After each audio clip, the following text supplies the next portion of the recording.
Hello students, welcome to the my YouTube channel Soni classes. Students, आज मैं आपके लिए क्लास 12th की फिजिक्स का एक न्यू चैप्टर आपके बीच लेकर आया हूं, जो कि हमारा चैप्टर है विद्युत चुंबकीय प्रेरण। इससे पहले मैंने आपको चुंबकत्व के सभी टॉपिक आपको कंप्लीट कराए, आपने देखे। आज हम एक नया चैप्टर स्टार्ट करेंगे और ये चैप्टर एक बहुत ही ज़्यादा इम्पॉर्टेंट है। मतलब चैप्टर जो हमारा है विद्युत चुंबकीय प्रेरण, ये 90% थ्योरिकल टॉपिक है, बस 10% इसमें कैलकुलेशन है। लेकिन ये चैप्टर बहुत ही ज़्यादा इम्पॉर्टेंट है और इंटरेस्टिंग चैप्टर है, क्योंकि आगे चलकर हम जो पढ़ेंगे ट्रांसफार्मर, मोटर, डायनमो, ऐसे बहुत से टॉपिक हम पढ़ेंगे, वहाँ पर ये कॉन्सेप्ट आपके लिए बहुत ही ज़्यादा इम्पॉर्टेंट होगा। इसलिए चैप्टर को बहुत ही आप ध्यान से समझिएगा, क्योंकि पूरा पूरा चैप्टर कॉन्सेप्ट पर बेस है और थ्योरिकल है, क्योंकि फिजिक्स में थ्योरी ही इंपॉर्टेंट होता है। देखिए, थ्योरी आप रट लोगे, कॉपी में लिख लोगे, वो अलग का मैटर है, लेकिन उसको समझना जो है, जो उसको समझ कर ज्ञान अर्जित करना, वो अलग का मैटर है। इसलिए आप पूरे पॉइंट को बहुत अच्छे से ध्यान दीजिएगा। तो चलिए स्टार्ट करते हैं। हमारा टॉपिक है विद्युत चुंबकीय प्रेरण। विद्युत चुंबकीय प्रेरण, विद्युत चुंबकीय प्रेरण, ये हमारा टॉपिक है। इंग्लिश में बोलते हैं इलेक्ट्रोमैग्नेटिक इंडक्शन।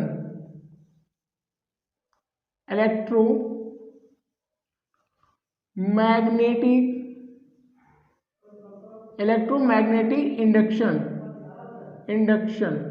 ये हमारा चैप्टर नेम है। और यहाँ पर एक बात को आपको विशेष ध्यान देना है कि जो हमारा चैप्टर है, तो इससे पहले इस चैप्टर में आपने देखा होगा, आपको मैंने विद्युत के बारे में समझाया। सबसे पहले तो मैंने विद्युत के बारे में आपको समझा दिया। उसके बाद मैंने चुंबकीय बातों पर, चुंबकीय बल रेखाएं क्या होती हैं, चुंबक क्या होता है, इन सभी गुणों के बारे में आपको कंप्लीट कराया। आज हम विद्युत और चुंबक के बीच में प्रेरण क्या होता है उसके बारे में हम जानेंगे। तो यहाँ पर आपको बहुत ध्यान से समझना है ये कॉन्सेप्ट को, ठीक है ना। तो देखिए, चैप्टर की स्टार्टिंग हम करें तो हम आपको बता दें कि जो हमारा चैप्टर है, इसकी शुरुआत कहाँ से होती है। एक्चुअली ये जो चैप्टर है, इसकी शुरुआत यहीं से, मतलब जैसे हम जानते हैं कि जो हमारा मॉडर्न फिजिक्स है, मॉडर्न फिजिक्स की शुरुआत यहीं से होती है, मतलब नींव ढलना यहीं से शुरू हो गया था।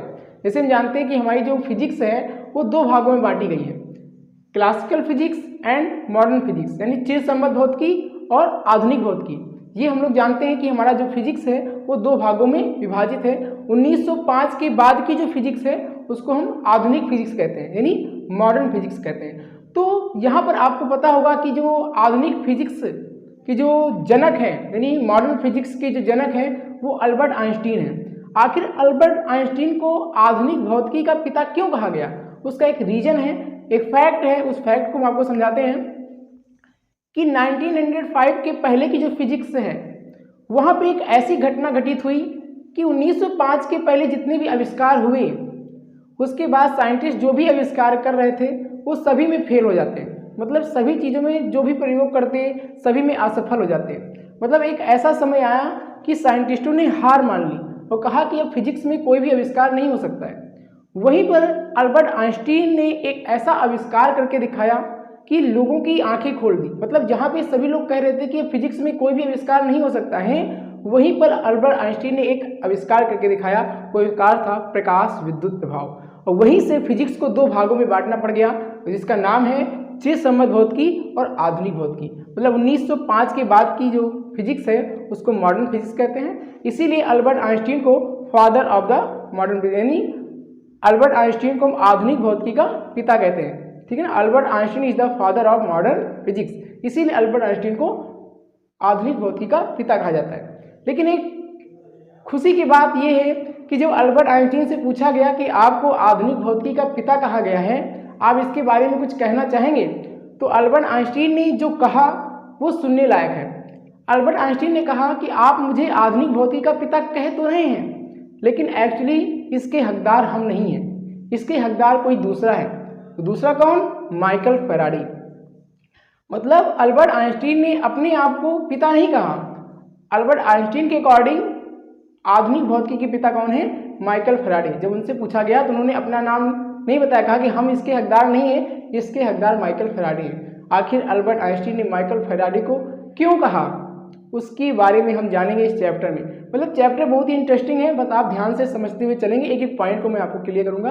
आखिर अल्बर्ट आइंस्टीन ने माइकल फैराडे को इसका पिता क्यों कहा। लेकिन हम बुक में या गूगल में कहीं भी आप सर्च करेंगे तो वहाँ पर अल्बर्ट आइंस्टीन का नाम ही आप पाएंगे, मतलब अल्बर्ट आइंस्टीन का नाम ही आप पाएंगे, लेकिन उनके शब्दों में Michael Faraday is the father of modern physics according to Albert Einstein. ठीक है ना, तो आखिर क्यों, इसके बारे में हम जानेंगे। तो चलिए स्टार्ट करते हैं। देखिए इस टॉपिक को हम आपको समझाएं उससे पहले मैं आपको एक टॉपिक क्लियर करूंगा, उस टॉपिक को आपको ध्यान से समझना है। ठीक है ना, मतलब चुंबकीय फ्लक्स एक मेरा टॉपिक है, उस टॉपिक को पहले हम कंप्लीट कर लें, उसके बाद हम आगे बात करेंगे। देखिए हमारी जो टेक्निक है पढ़ाने की उसको आप ध्यान दीजिएगा, हम तोड़ तोड़ के आपको सभी चीज़ें समझाएंगे जिससे चैप्टर आपको ईजी लगेगा और सभी चीज़ें आपको समझ में आएंगी। ठीक है ना, तो एक टॉपिक है हमारा चुंबकीय फ्लक्स। आपने इससे पहले आपने वैद्युत फ्लक्स पढ़ा हुआ है, इसी प्रकार से चुंबकीय फ्लक्स होता है, इंग्लिश बोलते हैं मैग्नेटिक फ्लक्स,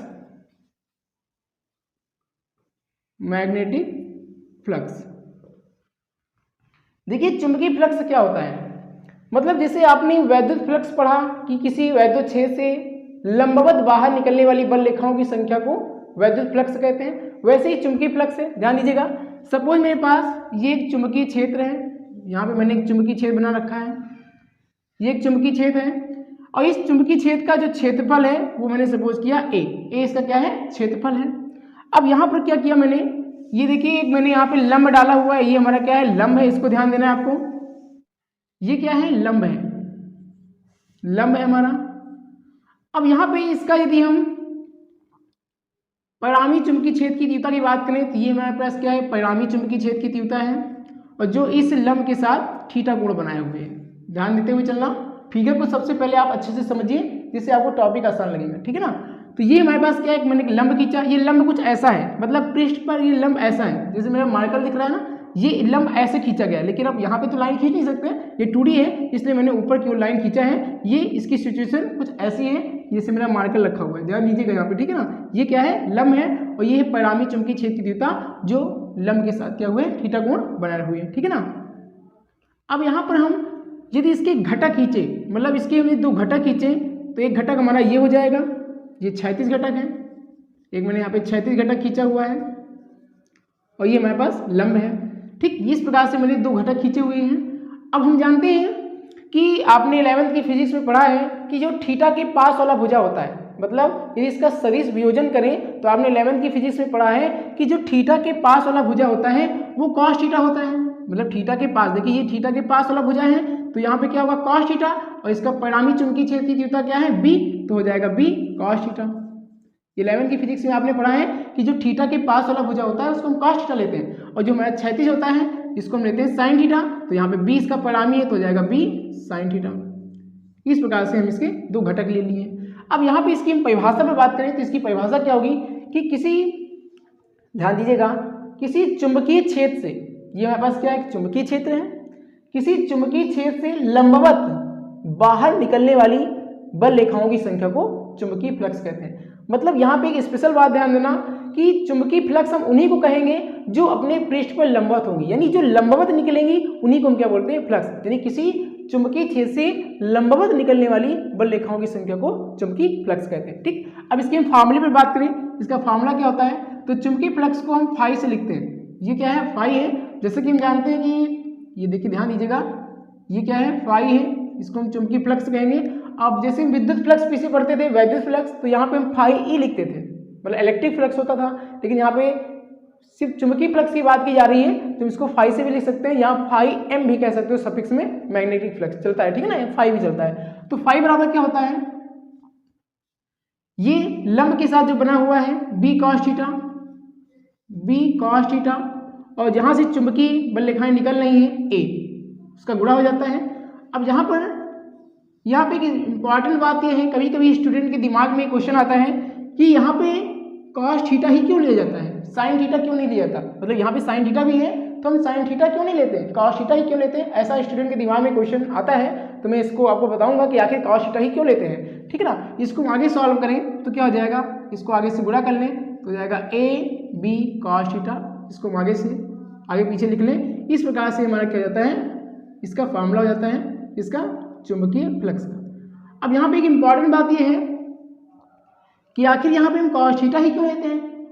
तो यहाँ पर अभी मैंने आपको बताया कि चुंबकीय फ्लक्स हम उनको ही कहते हैं जो अपने पृष्ठ पर लंबवत होती हैं। ध्यान देना, अभी मैंने बताया किसी चुंबकीय छेद से लंबवत निकलने वाली बल रेखाओं की संख्या को चुंबकीय फ्लक्स कहते हैं। मतलब चुंबकीय फ्लक्स जो होती है वो लंबवत निकलती है, कभी क्षैतिज में चुंबकीय फ्लक्स नहीं निकलती, इसलिए हम इसको नहीं लेते। मतलब चुंबकीय फ्लक्स हम उन्हीं को कहेंगे जो अपने पृष्ठ पर लंबवत होंगी। इसलिए यहाँ पे लंब क्या है, बी कॉस थीटा है, इसलिए यहाँ पे हम बी कॉस थीटा लगते हैं। ठीक है ना, इस बात को आपको ध्यान रखना है। इसीलिए हम इसकी परिभाषा भी बोलते हैं, किसी चुंबकीय छेद से लंबवत बाहर निकलने वाली बल रेखाओं की संख्या को चुंबकीय फ्लक्स कहते हैं। ठीक, इस प्रकार से मैंने इसका फार्मूला आपको बताया। इसको सदिश रूप में लिखना चाहें तो आपने एक फार्मूला पढ़ा हुआ है 11th की फिजिक्स में, एक आपने फार्मूला पढ़ा है कि A vector dot B vector equal to होता है ए बी कॉस थीटा। चूंकि हम जानते हैं, ये मैंने पढ़ रखा है। अब यहाँ पर इसको हम सदिश रूप में लिखना चाहें तो क्या हो जाएगा, फाई इक्वल टू, अब देखिए A B cos theta, A B cos theta, ये आपका हो जाएगा A vector dot B vector. इस प्रकार से इसका फॉर्मूला होता है सदिश रूप में, इसको भी आपको ध्यान रखना है। मतलब यहाँ पे एक स्पेशल बात ध्यान रखनी है कि ये दोनों सदिश हैं, ए और बी क्या है, सदिश हैं, और इनका क्या हो रहा है, अदिश गुणा, डॉट प्रोडक्ट है ना, ये इसका अदिश गुणा हो रहा है। और यहाँ पे इंपॉर्टेंट बात ध्यान रखना है कि जो फ्लक्स है हमारा फाई है, इसके ऊपर आपको वेक्टर नहीं लगाना है, क्योंकि चुंबकीय फ्लक्स एक अदिश राशि है। यहाँ पे आपने पढ़ा होगा कि दो सदिशों का जो अदिश गुणा होता है, 11th में आपने पढ़ा होगा, ये देखिए ये सदिश, और दो सदिशों का जो अदिश गुणा होता है वो सदैव अदिश होता है, इसलिए यहाँ पे वेक्टर नहीं लगाया गया है। ठीक है ना, और यदि यहाँ पे क्रॉस होता तो दो सदिशों का जो सदिश गुणा होता है वो सदैव सदिश होता है, तब यहाँ पे वेक्टर लग जाता। लेकिन यहाँ पे अदिश गुणा हो रहा है, और अदिश गुणा यदि होता है सदिशों का तो अदिश होता है। ठीक, इसलिए यहाँ पे वेक्टर नहीं लगाया गया है। इस प्रकार से हमारा सदिश रूप में फार्मूला होता है। अब इसकी कंडीशन में बात करें, इसकी कंडीशन को ध्यान देना, इसकी कंडीशन क्या है, कंडीशन को समझना बहुत जरूरी है। यहाँ से ऑब्जेक्टिव क्वेश्चन निकल कर आते हैं, साथ ही साथ न्यूमेरिकल में भी काम पड़ता है। तो कंडीशन क्या है, देखिए यहाँ पे ये जो हमारा है ये लंब, ये रेड मार्कर से मैं दिखा रहा हूँ, ये लंब है, और ये मैंने छत्तीसगढ़, ये देखिए यहाँ पे है ना, ये परिणामी चुंबकीय छेद की तीव्रता है। अब यदि क्या करें, इसको हम इधर घुमाएं, मतलब इसको यदि इस लंब के समांतर कर दें, लंब के समांतर कर दें, ऐसा हम इसको घुमाएं तो लंब की क्या कर दें, समांतर, तो थीटा बराबर क्या हो जाएगा, 0 डिग्री हो जाएगा। मतलब इसकी पहली घटना क्या है, थीटा बराबर 0, यानी कब, ध्यान देना इस बात को कि जब हमने क्या किया, इस लंब के समांतर किया, मतलब लंब के समांतर, या इसको दो तरीकों से हम समझ सकते हैं। ये लंब के समांतर हो गई, और देखिए अपने पृष्ठ पर लंबवत, यदि इसको हम ऐसा घुमाएं तो लंब के देखिए समांतर है, और यदि हम इसको ऐसा पकड़ें तो ये हमारे पास क्या है, पृष्ठ है। देखिए हमारे पास क्या है, पृष्ठ, ये पृष्ठ के क्या है, लंबवत है। कंडीशन को ध्यान देना, इंपॉर्टेंट बात है। मतलब इसको मैंने घुमाया तो देखिए ये हमारा लंब है, लंब के देखिए दोनों समांतर हो गई, और लंब के समांतर है, लेकिन पृष्ठ पर क्या है, लंबवत है। देखिए इस प्रकार से लंब का निशान बनता है। तो इस प्रकार से कह सकते हैं हम, लंब के समांतर तथा अपने पृष्ठ पर क्या है, वो लंब है, पृष्ठ पर लंब। इस प्रकार से इसको हम समझे। तो यहाँ पे क्या होता है, फार्मूले में वैल्यू को पुट करें, ये आपका कॉस थीटा है ना, ध्यान देना, तो हो जाएगा फाई बराबर, ये फाई बराबर हो जाएगा ए बी, अब यहाँ पे कॉस और थीटा के स्थान पे रखेंगे 0, और कॉस 0 का मान क्या होता है, 1 होता है। तो यहाँ पे हो जाएगा फाई बराबर हो जाएगा, कॉस 0 का मान 1 रखेंगे, और 1 को हम ए बी से गुणा करेंगे तो आपका क्या हो जाएगा, ए बी हो जाएगा।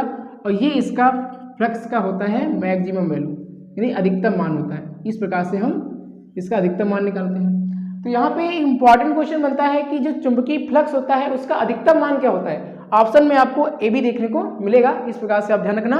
और इसकी दूसरी कंडीशन में बात करें, इसकी दूसरी कंडीशन क्या है, देखिए इसी टाइम आपको दूसरी कंडीशन समझा देते हैं, ध्यान देना। दूसरी कंडीशन क्या है कि ये जो आपका परिणामी चुंबकीय छेद की तीव्रता था, इसको यदि हम क्या करें, इसको ऐसा कर दें, अभी तो मैंने ऐसे समांतर किया, अब इसको हम ऐसे लंब कर दें, ध्यान देना, मतलब इसको क्या करें, इसके हम लंब कर दें, तो लंब के लंबवत है, और पृष्ठ के क्या है, देखिए ये हमने ऐसे इसको ऐसे करके ऐसे किया, तो पृष्ठ के क्या है, समांतर, लेकिन लंब के क्या है, लंबवत। दूसरी घटना क्या होगी, जब हम इसको ऐसा लाएंगे तो क्या हो जाएगा, 90 डिग्री कोण बनाएगा। तो थीटा बराबर हो जाएगा 90 डिग्री, 90 डिग्री। यानी देखिए लंब के, ये लंब है, लंब के देखिए लंबवत इनके बीच में 90 डिग्री का कोण बनेगा, लेकिन पृष्ठ के देखिए पृष्ठ के क्या है, समांतर है। लंब के लंबवत, लंब के लंबवत तथा पृष्ठ के समांतर, तथा पृष्ठ के समांतर, ये इसकी कंडीशन है। इसमें हम थीटा के स्थान पे 90 रखें इस प्रकार, तो फाई बराबर हो जाएगा ए बी कॉस, अब 90 के थीटा के स्थान पे 90 रखेंगे तो 90 हो जाएगा। और हम जानते हैं कि जो कॉस 90 का मान क्या होता है, शून्य होता है, और शून्य को हम पूरे से गुणा करेंगे तो पूरा पूरा क्या हो जाएगा, शून्य, और ये इसका क्या होता है, मिनिमम वैल्यू होता है, न्यूनतम मान होता है। इस प्रकार से जो चुंबकीय फ्लक्स होते हैं इसका जो न्यूनतम मान होता है वो शून्य होता है, अधिकतम मान क्या होता है, ये आपका ए बी होता है। इस प्रकार से यहाँ पे ऑब्जेक्टिव क्वेश्चन भी देखने को मिलते हैं और साथ ही साथ न्यूमेरिकल में भी काम आता है। तो इस वीडियो में मैंने आपको चुंबकीय फ्लक्स के बारे में समझाया और उसकी घटना क्या होती है उसके बारे में समझाया, उसकी परिभाषा बताया, उसके फॉर्मूले। अब नेक्स्ट वीडियो में हम इसके आगे बात करेंगे, जो मैंने आपको भी बता रखा था कि आखिर अल्बर्ट आइंस्टीन ने माइकल फैराडे को इसका जनक क्यों कहा। इसके बारे में आपको हम नेक्स्ट वीडियो में समझाएंगे, इसकी क्या कहानी है, आखिर ऐसा क्यों कहा, इसको नेक्स्ट वीडियो में समझेंगे। बस आप लगातार वीडियो को देखें जिससे सभी चीज़ें आपको बहुत अच्छे से क्लियर हो जाएंगी, ठीक है ना। तो इसकी आगे की जानकारी हम नेक्स्ट वीडियो में आपको समझाएंगे और ऐसे ही आपको सभी चीज़ें आपको एकदम अच्छे से क्लियर हो जाएंगी, बस आप ध्यान से समझते हुए चलिए, ठीक है ना।